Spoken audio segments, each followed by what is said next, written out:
እግዚአብሔር ያመሰገንበት ሰማዕታቱን ያሰብንበት የዕለቱን ሥርዓተ አምልኮ የተካፈልንበት ኃይለ ቃል ነው። ስለ አንተ ቀኑን ሁሉ ይገሉናል፣ ስለ አንተ ቀኑን ሁሉ በየቀኑ እንገደላለን። ወኮነ ከመ አባግዕ ዘይጠብሑ በየጊዜው እንደሚታረዱ በጎች ሆነናል። ንቃሕ እግዚኦ ለምን ትነውም፣ አቤቱ ለምን ትተኛለህ? ተነስ ንቃና እርዳን ብሎ ነቢየ እግዚአብሔር ክቡር ዳዊት ጸልዮአል። ኦርቶዶክሳውያን ምዕመናን ነቢየ እግዚአብሔር ክቡር ዳዊት የታረደበት ሁኔታ የለም፣ እንደሱ የለም። የዳዊት መዝሙር ያለፈ ነገር ይነግረናል። ከዳዊት በፊት የነበረ በብሉይ ኪዳን ዘመን የነበረ ወደፊት ደግሞ በአዲስ ኪዳን የሚሆነውን እስከ ዓለም ፍጻሜ ድረስ ይነግረናል። ከዓለም ፍጻሜ በኋላ በሰማያት የሚሆነውን ነገር ሁሉ ይነግረናል። ኃላፊም ትንቢትን መጻያትን ይነግረናል ማለት ነው። ስለዚህ ነቢየ እግዚአብሔር ክቡር የተናገረው አንደኛ ስለ ነቢያት መከራ መቀበል ነው። ሁለተኛ ደግሞ ስለ ቅዱሳን ሐዋርያት መከራ መቀበል ነው። ሶስተኛ ስለ ሰማዕታት መከራ መቀበል ነው የተናገረው። እንግዲህ የዳዊት መዝሙር እየተመዘዘ በእያንዳንዱ ቦታ ላይ በእያንዳንዱ ቅዱስ፣ ጻድቅ፣ ሰማዕት፣ ነቢይ፣ ሐዋርያ እየገባ ስለ ክርስቶስም ስለ ድንግል ማርያምም ስለ ሥላሴም ይነገራል። የዳዊት መዝሙር ያላካተተው ያልያዘው ያልዳሰሰው የማይዳሰሰው ምንም ነገር የለም። በብሉይ ኪዳን ካሉ መጻሕፍት ብዙ ነገር አጠቃለው ይዘዋል ከሚባሉት አንዱ የዳዊት መዝሙር ነው። ሁለተኛ ደግሞ ትንቢተ ኢሳይያስ ነው። እነዚህ ሐዲሳትን ሁሉ በግልጽ የሚናገሩ ስለሆነ ያለፈውን እንዳላለፈ የሚመጣውን እንዳለፈ አድርገው ሁሉ ይናገራሉ። ለማሳያ ያህል ለምሳሌ ዳዊት ስለ ክርስቶስ መወለድ ሲናገር እነሆ በኤፍራታ ሰማነው፣ በዱር ውስጥም አገኘነው፣ ወደ ማደሪያዎቹ እንገባለን፣ እግሮቹ በሚቆሙበት ስፍራ እንሰግዳለን እያለ ይናገራል። እነሆ በኤፍራታ ሰማነው። ዳዊት ከክርስቶስ ልደት በፊት 1000 ዓመት ነው የነበረው።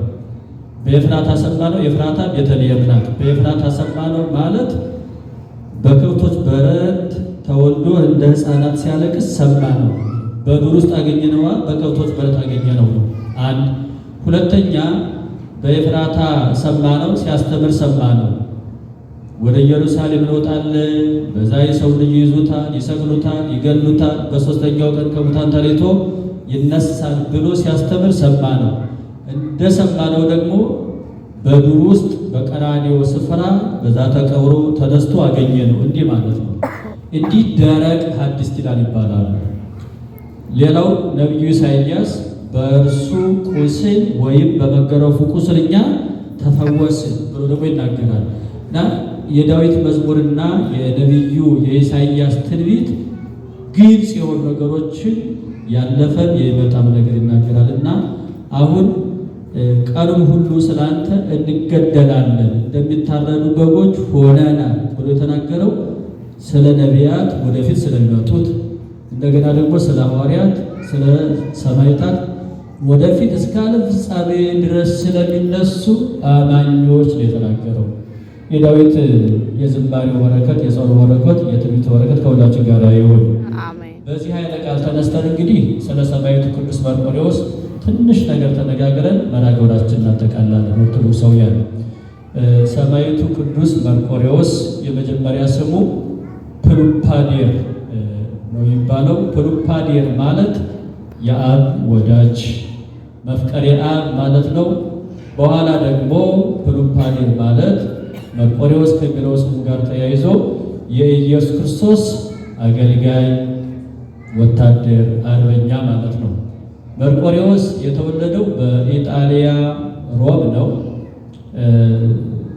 ወላጆቹ መጀመሪያ ክርስቲያኖች አልነበሩም። በኋላ ነው ክርስትናን የተቀበሉት። እሱ ደግሞ በሮማ መንግስት ስር የሮም መንግስት ወታደር አገልጋይ የነበረ ነው። በኋላ ደግሞ ተጠምቆ ክርስቲያን ሆኗል። ክርስቲያን ከሆነ በኋላ ወደ ክርስትና አገልግሎት፣ ወደ ወንጌል አገልግሎት፣ ወደ ክርስቲያን አገልግሎት እግዚአብሔር መንፈስ ቅዱስ ጠርቶታል። አይሁላችሁ እንግዲህ አሁን ጣዖት ያመልኩ ከነበሩ ሰዎች መካከል ክርስትናን ተቀበሉ። ክርስትናን ከተቀበሉት ደግሞ እርሱ ክርስትናን ተቀበሉ የሮማ መንግስት የውትድርና አገልጋይን ያን ስልጣን ትቶ የክርስቶስ ወታደር የክርስቶስ አገልጋይ ነው የሆኑ። እንዲህ ሆኖ እንግዲህ በዘመኑ ያው ታውቃላችሁ ቤተክርስቲያን ትዘጋ፣ የጣዖት ቤት ይካፈት የሚል ትልቅ የሆነ ከፍተኛ የሆነ ጭካኔ የተሞላበት አዋጅ ነው የነበረው። ክርስቲያኖች በተገኙበት የሚገደሉበት፣ ቤተክርስቲያን የምትቃጠልበት፣ መጻሕፍት የሚቃጠሉበት፣ ክርስቲያኖች በመሆናቸው ብቻ ከሮም መንግስት ስራ የሚባረሩበት፣ ግብር እጥፍ የሚከፍሉበት፣ ቤተክርስቲያን ሰላም እንዳይኖራት፣ ደስታ እንዳይኖራት፣ ነፃነት እንዳይኖራት፣ ክብር እንዳይኖራት፣ በዋለችበት እንዳታድር ባደረችበት እንዳትውል የሚደረግበት ዘመን ነው። በዘመነ ሰማዕታት እነ መርቆሬዎስ፣ እነ ጊዮርጊስ፣ ቂርቆስ፣ ኢየሉጣ ወዘተ ተመላቸው ገላውዴዎስ፣ ፋሲለደስ፣ ቅድስት አርሴማ በነበሩበት ዘመን የክርስቲያኖች መገደል አይደለም የሚያሳዝነው የሚያሳቅቀው፣ አገዳደሉ ነበር የሚያሳቅቀው የሚያሳዝነው። አገዳደሉ ነበር በጣም ከባድ የሆነው። አንዳንድ ጊዜ አይናቸው እያየ በሕይወት ጥፍራቸውን ይነቅሉታል፣ ጣታቸውን ይቆርጡታል፣ ከንፈራቸውን ይቆርጣሉ፣ ጥርስ ይነቅላሉ፣ ጆሮ ይቆርጣሉ፣ ጡት ይቆርጣሉ፣ በመጋዝ ይተረትራሉ፣ ቆዳ ይገፋሉ። ታውቃላችኋል? ቆዳ ይገፋሉ። ለማሳያ ያህል እንዲያው ከሐዋርያት ዘመን እንኳን ስለ ሰማዕታት ብናወራ ከ12ቱ ሐዋርያት አንዱ ሐዋርያው ቶማስ በመጀመሪያ ስሙ ዲዲሞስ የተባለው ቆዳው ላይ የተገፈፈው ኦርቶዶክሳውያን ቆዳውን ገፈፉት። ቆዳውን ገፈው በዛ ውስጥ እንደገና አሸዋ ሞልተው እንዲሸከም አድርገውታል። አንድ ሁለተኛ ቆዳውን ገፈው በሰውነቱ ላይ ጨው ነስንሰው ፍየሎች፣ በጎች እንዲበሉት አድርገዋል። በረከቱ ከሁላችን ጋር ይሁን። በደንብ አስተውሉት።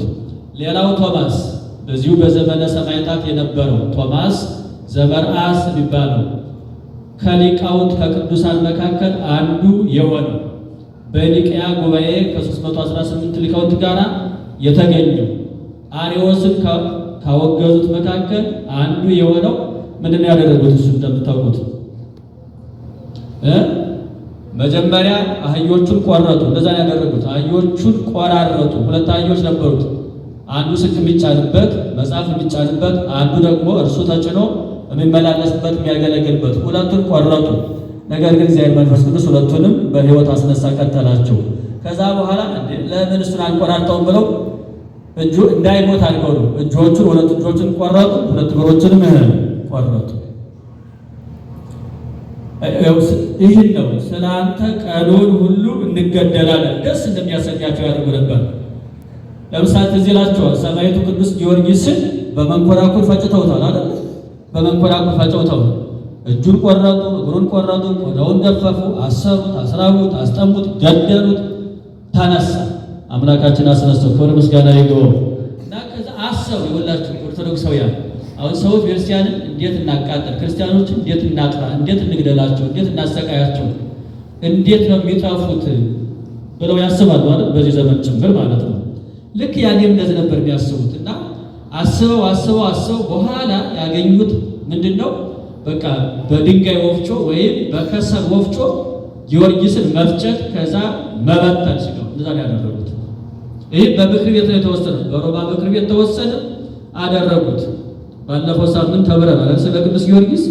ዘረው ደብረ ይድራስ ነው የሚለው ወገረው ውስጥ አዘቅቲ ውስጥ ይድራስ በሚባለው ተራራ ላይ በተኑት፣ ወደ ሸለቆ አመድ ዱቄት አድርገው በተኑት። ነገር ግን እነሱ ከተራራው ሳይሆን ቅዱስ ጊዮርጊስ ተነሳ። አምላካችን የተመሰገነ ይሁን በእውነቱ እና እንጨቱ ድንጋይ ሁሉ ጊዮርጊስ ሰማዕተ ኢየሱስ ክርስቶስ የኢየሱስ ክርስቶስ ሰማዕት አገልጋይ ምስክር እያለ አመስግኖታል። ልክ እንደዚህ ሁሉ ቅዱሳን ሐዋርያትን፣ ቅዱሳን ሰማዕታትን፣ ሴቶችንም ወንዶችንም ትልልቆችንም ትንንሾችንም እነሱ ደስ እንዳሰኛቸው ሐሳብ እንደመጣላቸው አይምሯቸው እንዳገኘው ግኝት ይገሉ ነበር እና መግደል ሳይሆን አገዳደሉ ያሰቅቅ ነበር ነው። አማን መነኑ ሰማይ ጣይማ ለዘላለም ወካው ደውበት እግዚአብሔር ወታገሱ ሞተ መሪር እሱን ነው የሚለው። ስለ መንግሥተ ሰማያት መራራ ሞትን ታገሱ። መራራ ሞት ማለት እችስ ወዳጆች ኦርቶዶክሳውያን አሁን የእሳት ጠለሸት ሲነካል የሆነ ቢላዋ ሲቆርጠን ሽንኩርት ልትከትፉ ነው በዓላማ ግልጽ ነው። የሆነ ነገር ልትከትፉ ድንች ልትከትፉ ስጋ ልትከትፉ ስትሉ ወይ የሆነ ነገር ትሰሩ መርፌ ሲወጋችሁ መላጭ ሲወጋችሁ መቀስ ሲቆርጣችሁ የሆነ ነገር እንጨት ሲነካል ድንጋይ ሲነካል ምን ያህል የሚያሰቅቀን ምን ያህል የሚያመን የሆነ አይናችን የሆነ ነገር ሲነካል የራሳችን እጣት እንኳን ሲነካ ምን ያህል የሚያመን የራሳችን እጅ እንኳን ምናልባት እዚህ ፊታችን ቢመታው አፍንጫችን ቢነካው ምን ያህል የሚያመን ምን ያህል የሚሰማን የሆነ ሰው እንኳን ሳያየን ቢገጨን ምን ያህል የሚያበሳጭን የሚያናድደን ብዙ ነገር ደግሞ እንናገራለን እንሳደባለን እንራገማለን ጥላቻው ሊፈጠር ይችላል። ምናልባት ትዕግስት ከሌለ ውስጣችን የሚቆጣ ጠባይ ያለን ከሆነ እንዴታ ብስጩ የሆነ ምክንያት የሚፈልግ ሰበበኛ ከሆነ ልንማታሉ እንችላለን አይደል? እንደዚህ አይነት አመል ነው ያለው። በእውነቱ እግዚአብሔር ክፉ አመላችን ያደርግልን። ይኸውላችሁ ሰማዕታት አንዱ የሚለዩት በዓላማ እየተገረፉ በዓላማ ጆሮ እየተቆረጠ በዓላማ ቆዳ እየተገፈፈ በዓላማ ፀጉር እየተነጨ ፀጉር በደረቅ እየተላጨ እጣት እየተቆረጠ በዓላማ ደም እየፈሰሰ የትኛውን ብንቆርጠው ይሞታል እየተባለ የሰማችሁ ነው። ለምሳሌ ቁልቁል ይሰቅላል። ዳኪዎስ የተባለው ንጉሥ ቁልቁል ይሰቅላቸው ነበር። ቁልቁል ሰቅሎ ልክ ዶሮ እንደሚበለተው በግ እንደሚታረደው እንደሚቆራረጠው ፍየል እንደሚቆራረጠው እንደዛ ይቆራርጠ ነበር። የትኛው ቢቆረጥ ነው ታሎ የሚሞቱት እያሉ በነገራችን ላይ ይሄን ነው መራራ ሞትን ታገሱ። ወዳጅ አይን እያየ ጥፍር ሲቆረጥ እጣት ሲቆረጥ ጥፍር ሲነቀል አይን እያየ ከንፈር ሲቆረጥ ጥርስ ሲሰበር አይን እያየ ቆዳ ሲገፈፍ አይን እያየ ደም ሲፈስ ከባድ ነው በእውነት። ሰማዕታቱ የቻሉትን መከራ እኛንም እግዚአብሔር ያስችለን። አሜን። ይሄን ነው ስላንተ ቃሉን ሁሉ ይገሉናል። በተራ በተራ ነበር። አሁን ዛሬ 5 ሰዓት ተቆርጦ ከሆነ ነገ ወይ ደግሞ ማታ ወይ ደግሞ ቆይተው ይህ ሁሉ እግዚአብሔር ለማስጋድ ነው። ሃይማኖትን ለማስጋድ ክርስቶስን ለማስጋድ ወንጌል ለማስጋድ ክርስትናን ለማስጋድ ጣዖታቸውን እንዲያመልኩ የእነሱ ጣዖት ተከተል እንዲሆኑ ለማድረግ ታውቃላችሁ። መቼስ አሁን በነደደ እሳት ጉድጓድ ውስጥ ሰው ሲጣል የሰው ጭካሬው ደግሞ ይተርፋል አይባልም ማለት እንዴ? ይተርፋል አይባልም። አናንያ አዛርያ ሚሳኤል እንደዛ ሲጣሉ ይተርፋል ይወጣሉ አይደለም። በቃ የመጨረሻ የጥላቻቸው መገለጫ ነው እሱ። ቂርቆስ ኢየሉጣ እሳት ጉድጓዱ ሲጣሉ የፈላዋ ሲጣሉ የመጨረሻ የጥላቻ መገለጫ ነው ይመናል። ቅዱስ ጊዮርጊስ እንደዛ ሲፈጭ የመጨረሻ የጥላቻ መገለጫ ነው ያደረጉት። ስላንተ ቀርን ሁሉ እንገደላለን፣ እንደሚታረዱ በጎች እንደሚሸለት በግ እንደሚያወራዱት እንደሚከትፉት ሆነና የተባለው ከዚህ የተነሳ ነው። በእውነቱ የቅዱሳን በረከት ከሁላችን ጋር ይሁን። ወደ ቅዱስ መርቆሬዎስ ልምጣ። እንግዲህ ይኸውላችሁ ከውትድርና የመጣ ካደገ በኋላ ክርስትናን የተቀበለ ካደጉ በኋላ ክርስትናን የተቀበሉ ወላጆች የተገኘ አስቦ አውጥቶ አውርዶ በዘመኑ ይደርስ የነበረውን መከራ ለመቀበል ፈቅዶ የተቀበለ ነው። ይኸውላችሁ ወታደር ነው፣ አገልጋይ ነው። ምናልባት ሊሆን የሚችለው ውትድርናውን አጽንቶ በኋላ እንደገና ሌላ ስልጣን፣ ሌላ ሀብት፣ ሹመት፣ ሽልማት ተቀብሎ ክርስቲያኖችን ማለት ነበር ቢሆን እንደዚያ ያደረጉ ስላሉ ከጳጳሳት የካዱ አሉ፣ ከመነኮሳት የካዳሉ፣ ከካህናት የካዳሉ፣ ከሊቃውንት የካዳሉ፣ ከሴቶች የካዱ፣ ከወንዶች የካዱ፣ ከምዕመናን የካዱ አሉ። ታውቃላችሁ በዘመነ ሰማዕታት ያልተፈተነ የለም።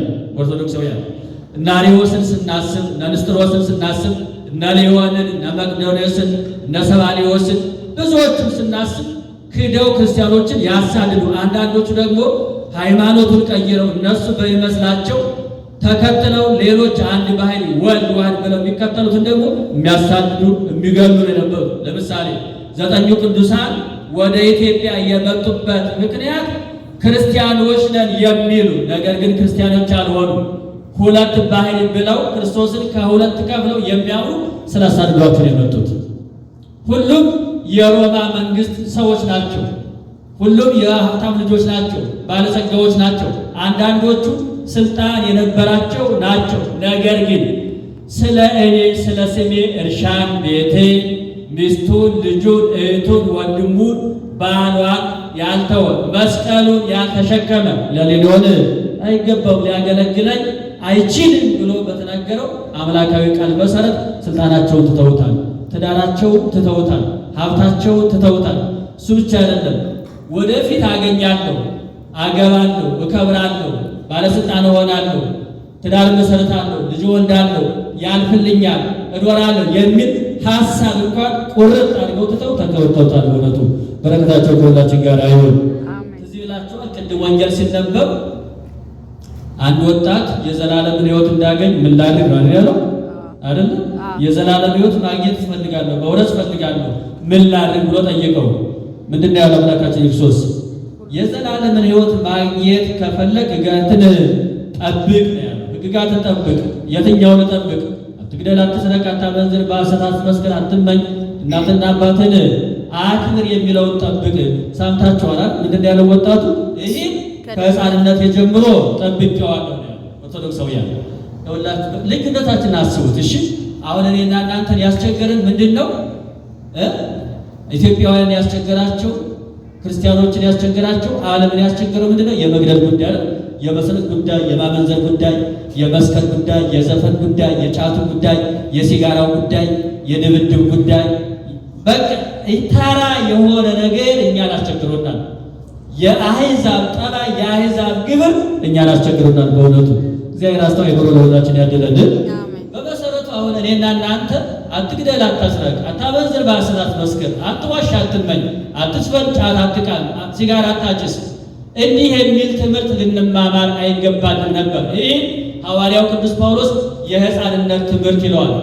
የሕፃንነት ትምህርት በሞግዚት ስር ያለ ትምህርት ነው የሚለው። ከጊዜው የተነሳ መምህራን፣ አስተማሪዎች ልትሆኑ ሲገባችሁ እንደገና የጸና ትምህርት እንድትማሩ ያስፈልጋችኋል። ደግሞም የሚያስፈልጋችሁ ወተት ነው እንጂ ጠንካራ ምግብ አይደለም። ወተት የሚጋቡ ሕፃን ነው። ጠንካራ ምግብ ግን በልቡናቸው ለለመዱ ለፍጹማን ሰዎች ነው ይላል። በእውነቱ እኔና እናንተ ሁላችሁ መማር የነበረብን ስለ መንፈሳዊ ሕይወት፣ ስለ ነፍስ ልዕልና፣ ስለ ነፍስ ክብር፣ ስለ ሰማያዊ ዜግነት፣ ስለ ቅዱሳን ኅብረት፣ ስለ ሰማያዊ ምስጋና፣ ስለ ዘላለም ሕይወት ብቻ ስለ ጽድቅ፣ ስለ ቅድስና፣ ስለ ንጽሕና እንዲህ ነበር። ስለ ምስጢረ ሥላሴ፣ ምስጢረ ሥጋዌ ረቀቅ ያለ ጠለቅ ያለ ከፍ ያለ ነበር መማር የነበረብን። ነገር ግን ኦርቶዶክሳውያን ምዕመናን አሁንም ክርስቲያኖች አትግደል የሚል ስለ ንስሐ፣ ገና ስለ ጽድቅ፣ ገና ስለ ሲኦል፣ ገና ስለ ገሃነመ እሳት፣ ገና ስለ ንስሐ ሕይወት፣ ስለ ማስቀደስ፣ ስለ መጾም፣ ስለ መጸለይ፣ ስለ መስገድ፣ ምጽዋት ስለ መስጠት፣ አስራት በኩራት ስለ መክፈል እንዲህ አድርገን የምንማማረው እኛ። መዝኑት። አሁን እኛን ከጊዮርጊስ ጋር መዝኑት፣ እኛን ከመርቆሬዎስ ጋር፣ እኛን ከኢየሉጣ ጋር፣ እኛን ከአርሴማ ጋር፣ እኛን ካለፉት ቅዱሳን ጋር መዝኑ። እሱ ብቻ አይደለም፣ በመካከላችሁ ደግሞ ንስሐ የገቡ በሥጋውና በደሙ የታተሙ የቆረቡ ደግሞ አሉ። ከመካከላችሁ አስራት በኩራት የሚከፍሉ መባ የሚሰጡ ምጽዋት የሚሰጡ አሉ። ከመካከላችሁ ወረብ አጥንተው መዝሙር አጥንተው የሚያገለግሉ ደግሞ አሉ ኦርቶዶክሳን። ሌሎቻችን ደግሞ ቀን እንቆጥራለን። በእውነቱ እግዚአብሔር ብቻ ቀናችን ያሳምርልን። የሚያስፈልገው እንደሱ ስለሆነ ለዚህ ሰማዕቱ ቅዱስ መርቆሬዎስ ይኸውላችሁ በዚያ ዘመን ነው ስልጣን ትቶ ሀብት ትቶ አሁን ያለውን ወደፊትም እሆነዋለሁ አገኘዋለሁ የሚለውን ትቶ በዛው በሮማ መንግስታት ፊት መከራ መቀበል መረጠ እና ከደረሱበት መከራዎች መካከል አንዱ ያደረጉት ምንድን ነው? የብረት አልጋ አዘጋጁ። በብረት አልጋ ላይ አስተኙት፣ አሰሩት። ከታች ከስር እሳት አነደዱ። ብረቱ እሳቱ አይበላውም ማለት ለዛ ብረቱ እንጨት ቢሆን ይበላዋል፣ ይቃጠላል። ብረቱ ግን አይቃጠልም። ስለዚህ የብረቱ ግለትን የእሳቱን ኃይል መርቆሬዎስን እንዲያጠፋው ነበር የፈለጉት። ነገር ግን በጣም የሚገርማችሁ ነገር ከሱ ከሰውነቱ የሚፈሰው ደም ዝናብ ሆኖ ውሃ ሆኖ እሳቱን አጠፋው። አማነዱ ሥጋከ ውሉደ መርገም እንዲለው እምቅሱፍ አባልከ እንታዊዘ ደም አርያ ዝናብ ብዙህ አጥፎ ለእንትን ሰላም ለከ መርቆሬዎስ ዘሮ መስተጽነ ፈረስ ጸሊም። አይታችሁ ከሆነ የሰማዕቱ የቅዱስ መርቆሬዎስ ፈረሱ ጥቁር ነው። በጥቁር ፈረስ ነበረ በውትድርና ያገለግል የነበረው። በዛ በጥቁር ፈረስ በውትድርና ያገለግል የነበረ በጥቁር ፈረስ እንደገና ደግሞ ክርስትናን መስበክ ተፈለገ።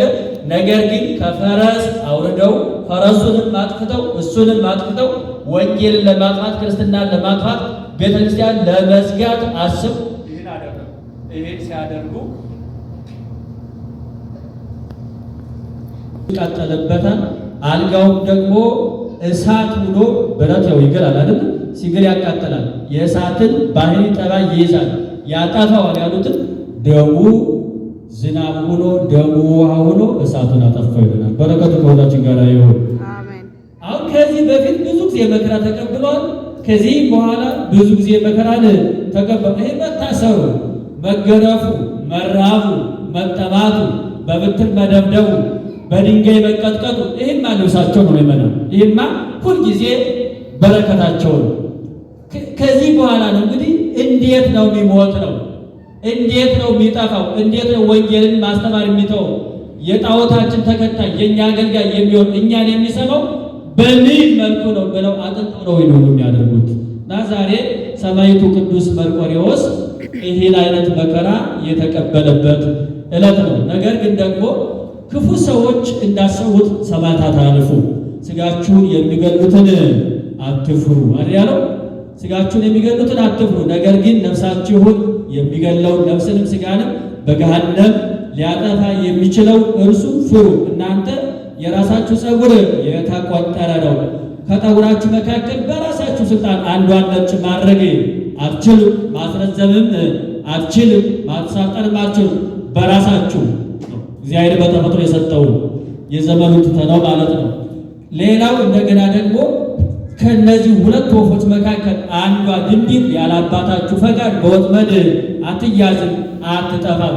እናንተ ከፀጉር ትበልጣላችሁ፣ እናንተ ከወፎች ትበልጣላችሁ። ምክንያቱም ባሪያው በአምሳሉ የፈጠረንን በጥምቀቱ የወለደን በደሙ ያጠመን ሀብተ ወልድና ስመ ክርስትና የሰጠን ከማኅፀነ ዮርዳኖስ ከመልአከ ቅዱስ የተወለድ እኛ ለመንግሥተ ሰማይ ዜጋ ሁነን በደሙ የከበር ልጆች ነን። በእውነቱ ይህን ጸጋ ይህን በረከት የሰጠን አምላካችን የተመሰገነ ይሁን።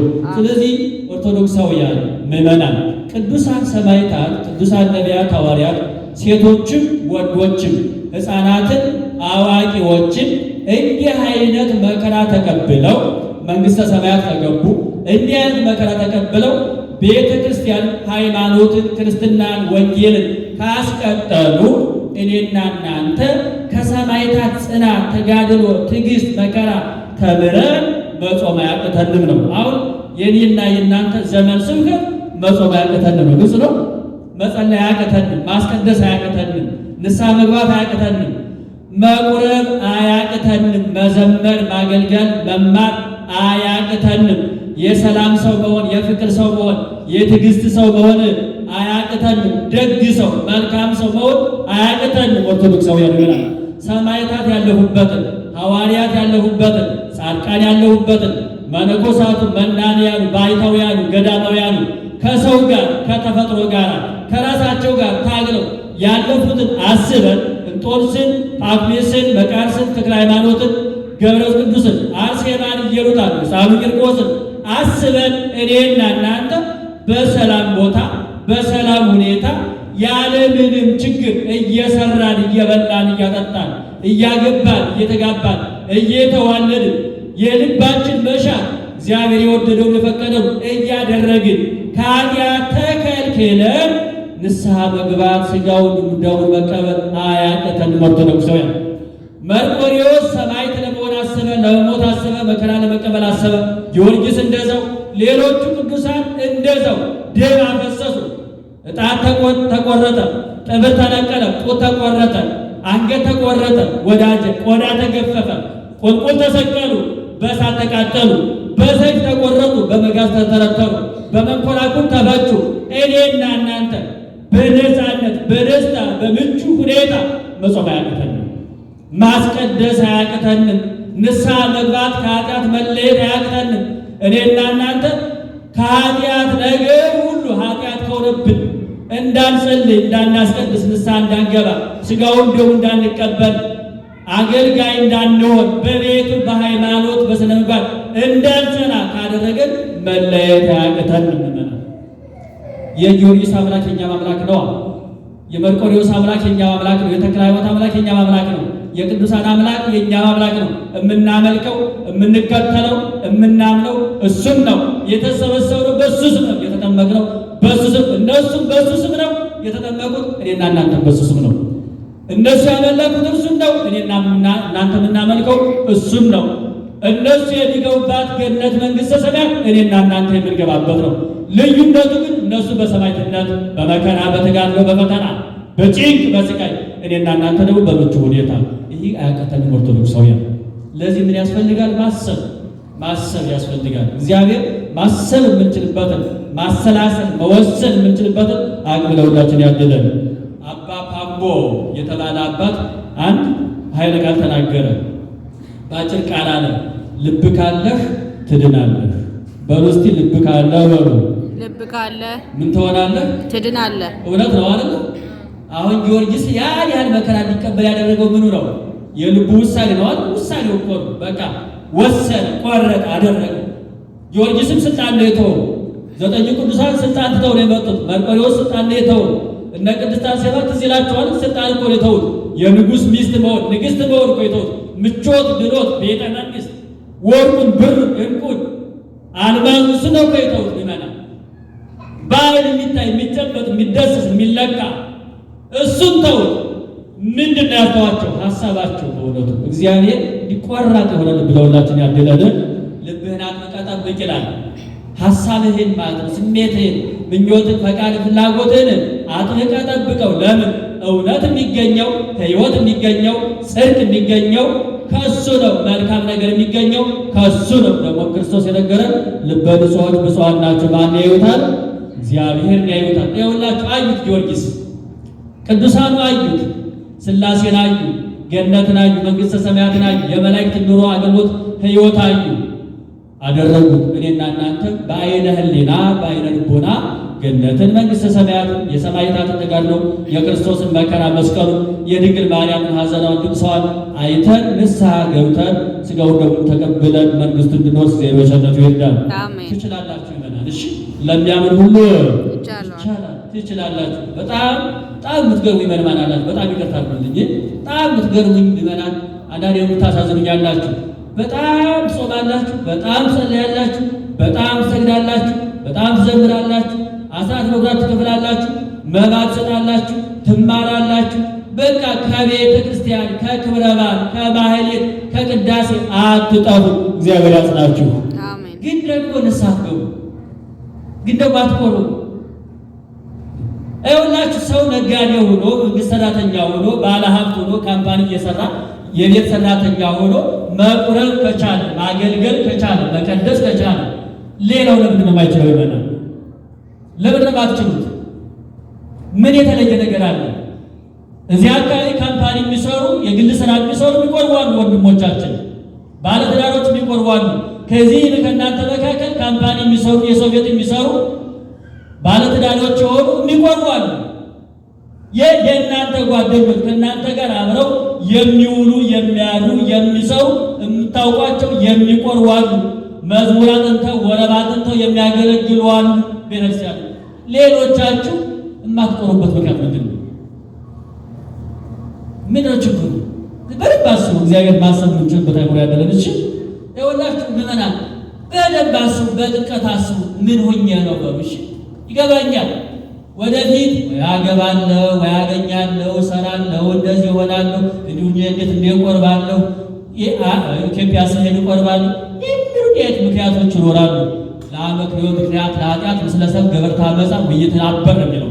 እኔ የእግዚአብሔርን ፈቃድ ላለማድረግ በኃጢአት ውስጥ ለመኖር ምክንያት እየሰጠው አልኖርም ይላል። በረከቱ ከሁላችን ጋር ይሁን። ስለዚህ የተወዳችሁ ኦርቶዶክሳውያን እኔ ብላችሁ ቤተ ክርስቲያን አንዱ ልጆቿ ንስሐ እንዲገቡ እንዲቆርቡ መንግሥተ ሰማያት ገነት እንዲገቡ ከቅዱሳን ኅብረት ጋር እንዲቆጠሩ ቅዱሳን ማፍራት ንጹሐንን ማፍራት ጻድቃንን ሰማዕታትን ማፍራት ነውና ንስሐ እየገባችሁ ቁረቡ። ይህ በቸርነቱ ይርዳል። ሰማዕታቱን በሰማዕትነት ያጸና፣ በመራራ ሞት ያጸና፣ በሰይፍ በስለት በእሳት ያጸና፣ በእውነት በመከራ ሁሉ ያጸና እኔና እናንተን ደግሞ በቃለ እግዚአብሔር በጾሙ በጸሎቱ በንስሐው በሕጉ በትእዛዙ አጽንቶ ንስሐ ገብተን ሥጋውን ደሙን ተቀብለን ተስፋ የምናደርጋትን መንግሥተ ሰማያት እንድንወርስ እግዚአብሔር በቸርነቱ ይርዳን። ያስተማረን የመከረን አምላካችን ስሙ የተመሰገነ ይሁን።